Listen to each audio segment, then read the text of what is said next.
Ayan, so magandang araw naman sa inyo lahat mga paps, and welcome back sa ating munting channel, no? And meron naman tayong gagawin ngayon, isang TCL na naman. Ayan, TCL, same model yung nating gawa natin, no? Ayan, LED 40D3000D, so same pa rin.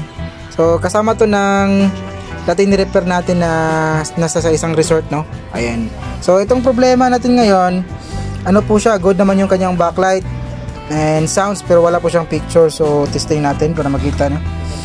Yan, nakasaksak po siya. Then meron po siyang standby. Wait lang at ipapawero natin yan. Yun, pawero natin. Bangatin yung backlight bumukas. So bumukas yung backlight, then bumukas din yung screen natin dito. Ayan. Ayan, o. Good yung backlight niya, pero bakit wala po siyang picture?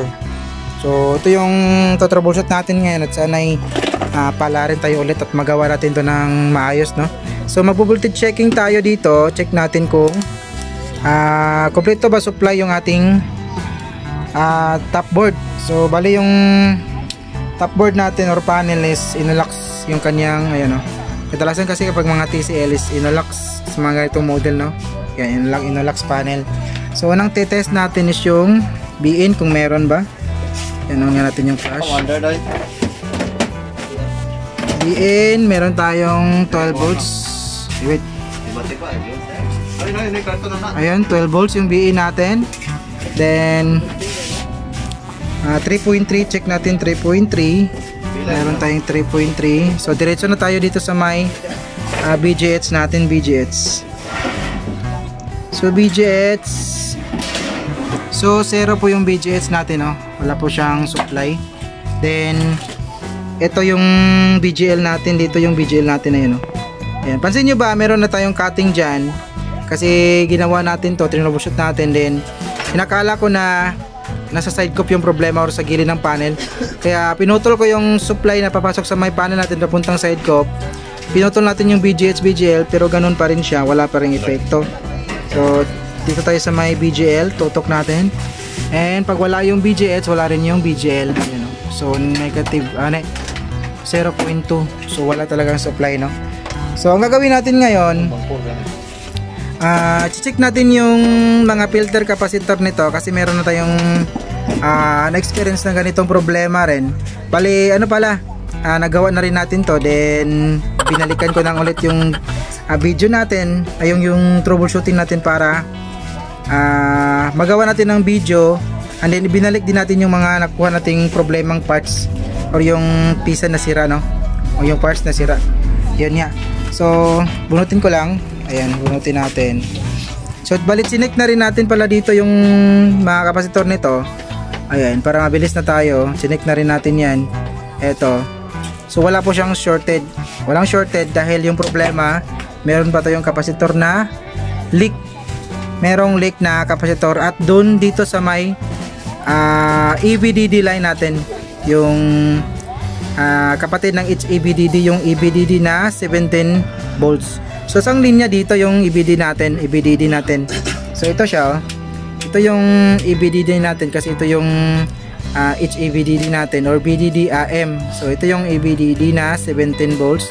Tapos dito rin ito rin yung EBDD natin.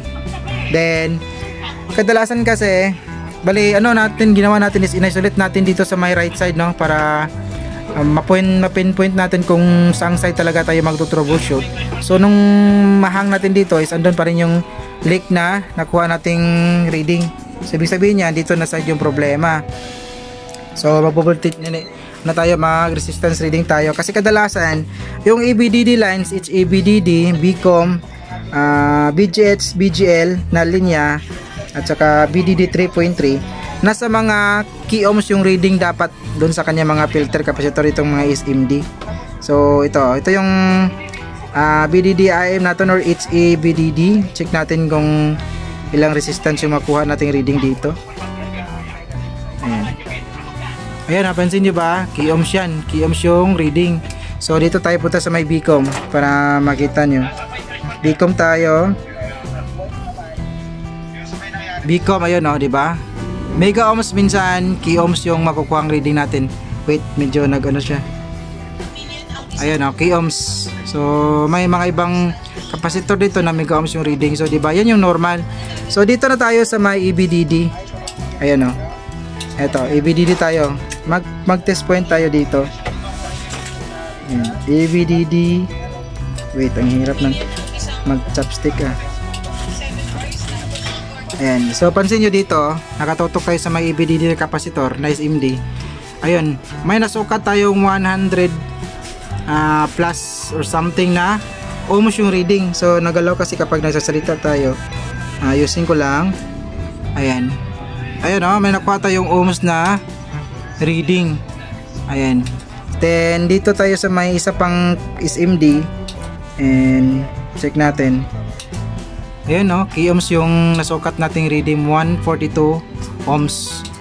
Ohms pala, hindi key ohms. Yung key ohms normal, tsaka mega ohms. Kapag mayroong ohms yung nasukat na kapasitor, ibig sabihin yan, mayroong leak dito. Ayan o. So, bali na troubleshoot na natin to. Pinpoint na lang natin kung anong problema or anong kapasitor dito yung problema.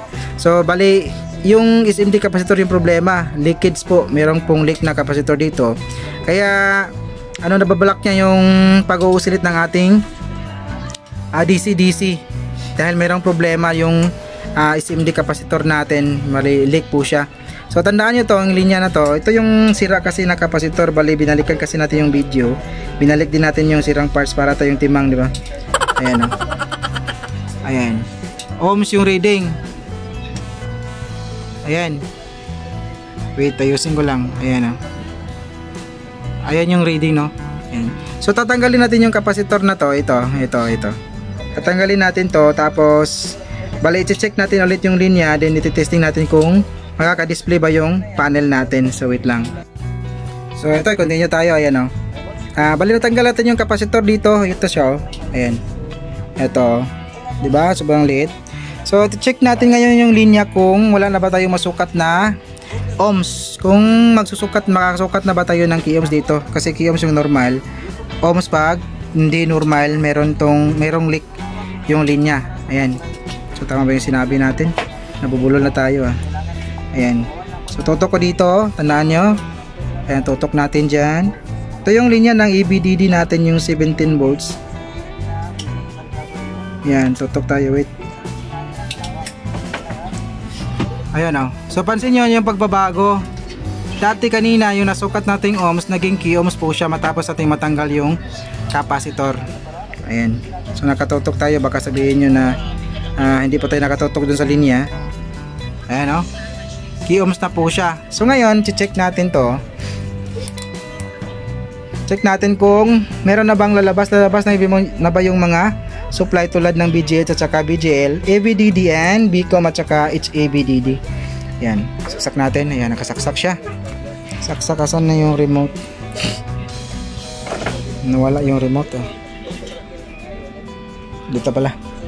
So pinutin natin para mag power on siya. Ayan. Ayan. Abang natin, bubukas pa yung backlight. Ayan, bumukas yung backlight oh. Bumukas yung backlight. So dito tayo diretso sa may BGH. Ayun, labas yung 26 volts. So BGHP tayo. Ayan, BGHP 30 volts. Ayan. So dito check natin kung may supply na ba dito. Ito yung ano natin eh, yung EBDD. Ito, yung tinanggalan natin ng kapasitor. Tutok natin. So meron na po siyang 17.8 volts. Ayan o. Katutok tayo dyan, kita ba? Ayan, katutok tayo. Ayan. So 17 volts. Bcom. Ito yung Bcom natin. Ayan, Bcom 7 volts. Tapos BDD-AM 8 volts. Tingnan natin. Or AVDD. Ayan, 7.8 volts. Tingnan natin kung mayroong picture. Ayun, meron na tayong nakitang no signal. So kung dito natin yung menu niya. Ayan, magme-menu tayo para may display. Ayun no. Naka-picture bro po yung unit natin. So ganun lang kasimple no, parang simple lang tingnan. Pero kapag hindi mo alam o hindi mo kapisado yung ganitong unit, baka magpapalit ka ng panel. Ayan. So ano lang pala yung problema, leak na capacitor doon sa may EBDD lines natin. Ayun, sumino ulit. Ayan o. So nagka-picture na siya. Ayan, nagka-picture na siya kasi nga natanggal natin yung leak na capacitor na to. So ang gagawin natin, magpapalit po tayo ng capacitor na galing din sa may linya, sa may spare natin, na marami tayong mga spare dito. Kuha tayo ng capacitor doon sa may EBDD na lines. Tapos kabit natin dito. So ang gagawin ko, hindi ko napapakita doon sa video natin kasi medyo mahaba na siya.